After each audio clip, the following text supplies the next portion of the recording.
160 rooms, 47 fireplaces, and a handful of ghost stories. The Winchester Mansion has gone down in history for a variety of reasons, not just for its incredible architecture, but also for the story of the woman that built it. Hello again, everyone, and welcome back to Maze Mortem. My name is Mayfield, and this week we're going to be discussing the Victorian-era labyrinth designed by eccentric heiress Sarah Winchester. Let's dig into interesting facts about Sarah Winchester's life and also the spooky stories surrounding the home that have kept tourists coming back for almost 100 years. I don't know if we really need a disclaimer for this video. The information in it is going to be pretty light compared to some of my other videos. I feel like if you clicked on this video, you probably know about the Winchester Mansion, but there will be death and dying and ghosts, so be prepared for that. And as usual, here's a shot of my outfit for today. My headdress is Antique Beast, my blouse was handmade by me in college, and my dress is Alice and the Pirates. Now that we've got all of that out of the way, I'll pour the tea and we can get into it. Okay, let's go. So first let's talk about Sarah Winchester herself. Her full name after she was married was Sarah Lockwood Pardee Winchester, which must mean that Lockwood was her middle name when she was born, which is kind of a cool middle name to have. She was born in 1839 in New Haven, Connecticut to parents Sarah and Leonard. For 1839, the home that she grew up in was considered to be relatively progressive. Her parents thought it was important for her to have an education in both math and science. Sarah spoke several languages and was known as the Belle of New Haven for her beauty. So Sarah had been living a very charmed life for most of her early years, and then on September 20th, 1862, she married a man named William Winchester. Back in 2018, I took a trip to California to go to the Winchester Mansion, and I remember the tour guide saying that her and her husband were very much in love. I suppose when you're the Belle of New Haven, that means you can have any man you want, especially if you actually like him. From William and Sarah's marriage, they had their daughter Annie in 1866. Tragically, however, the child ended up passing away at 6 weeks old. Sarah allegedly never recovered from this loss, and the couple decided to not have any more children.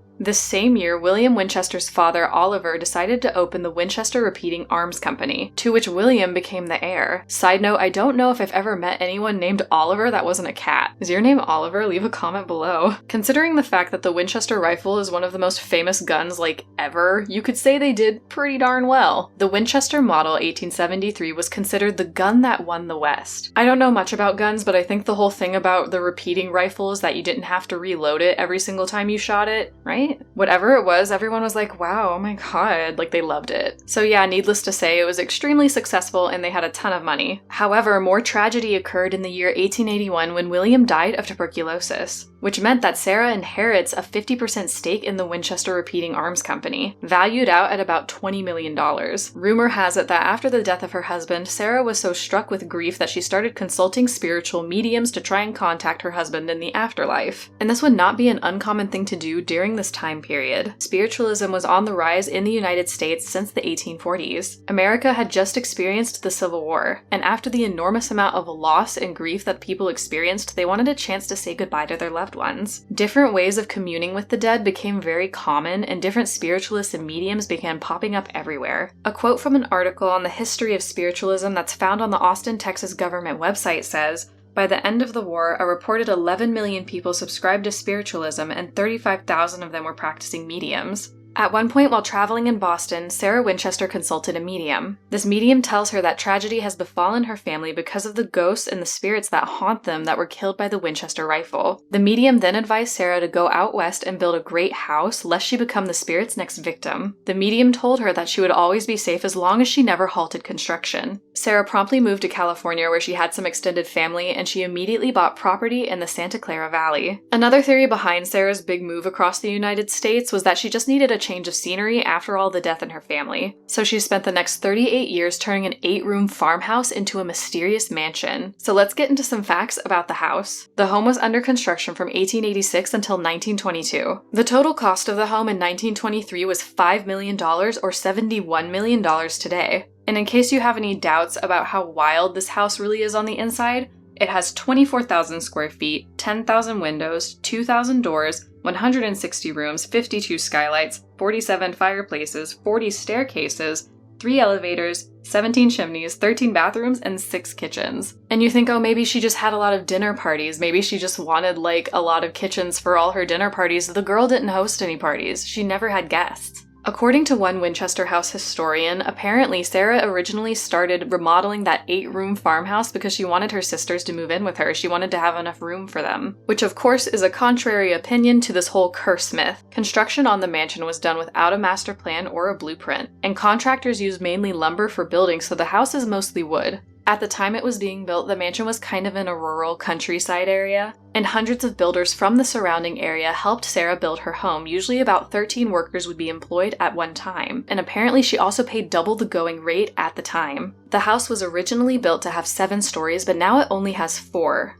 Numerous stairways and doors lead to dead ends, and sometimes doors will even open up to the outside of the home where there's a 10-foot drop. A theory that people have as to why she did this is that she did it because she wanted to confuse evil spirits. In 1906, the San Francisco earthquake had shockwaves that were so severe that they reached San Jose. The earthquake severely damaged the home, and Sarah actually ended up being trapped inside the house for a period of time because of it. When construction resumed on the home, Sarah decided to have the top 3 floors removed, taking it from 7 stories tall to 4. To compensate for this, she decided that instead of building up, she was going to build out. The builders sealed off many doors and staircases and decided to concentrate on other areas of the home. The house features hundreds of stained glass windows, which Sarah was known to be very fond of. Many of these stained glass windows have themes such as flowers, plants, nature, things like that. In fact, many of the design elements in the home are a nod to nature. Sarah loved gardening, and she had conservatories built into the home with special flooring to accommodate that. The hardwood floors in these conservatories could actually be folded up to reveal a metal base floor, so if water got on the floor, it would seep down into the metal base floor and then just flow outside. This home was really built to accommodate Sarah and every one of her needs, including something she developed later in life, which was arthritis. Many of the more mysterious features of the home were actually designed so that she could move around with ease. There is a staircase by the carriage room of the house that has 44 steps, each of them being 2 inches high, and 7 turns up this staircase would take you up only 1 floor. Allegedly, this was done because Sarah couldn't lift her feet very high off of the ground. Considering all of the other elevators in the home, I don't know why she wouldn't have just put another one right there instead, but maybe she was just feeling athletic. Another mysterious part of the house is the blue room. The blue room is a blue trimmed room down the hall from Sarah's master bedroom. It's believed that this is where she held seances and conversed with the dead. There's only one way into the room, but there are 3 ways out. One of the exit doors actually drops down into the kitchen sink on the 1st floor, and another one takes you into a bedroom closet in a room next door. So now that we know the house is really weird, let's talk about some of the ghost stories that surround the home. At one point, Time magazine actually rated the Winchester Mansion one of the most haunted locations in the world. I don't know why Time magazine would be the authority of spooky places, but I guess they are. Sarah Winchester was an insanely private woman, and also the house itself was just so unusual. Towards the end of her life, rumors began circulating that she had either lost her mind or was plagued by evil spirits. Which is a little rude, actually. She just wanted a fun house. Come on, guys.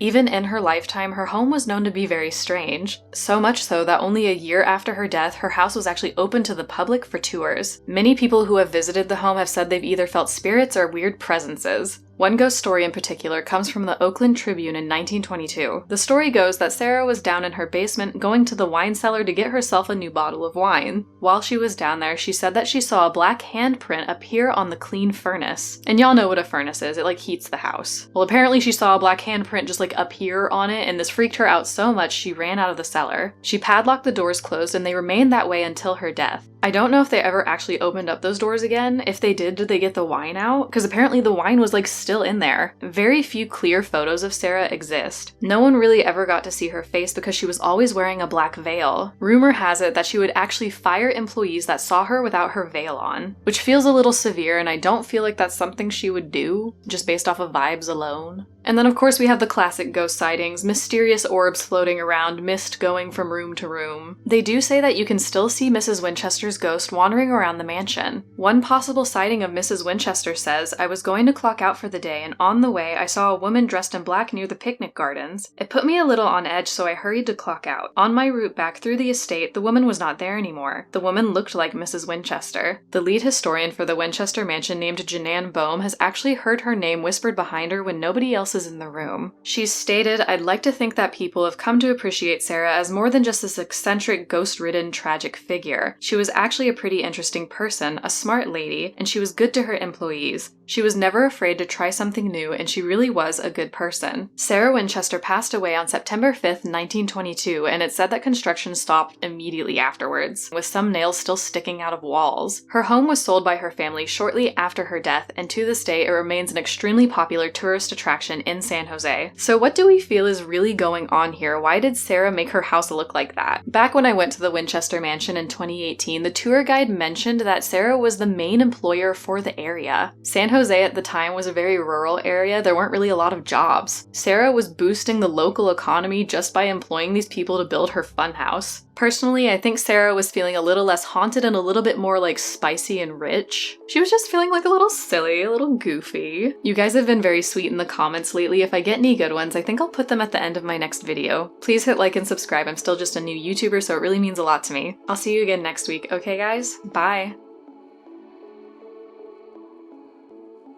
I think I wore this wig in my last video.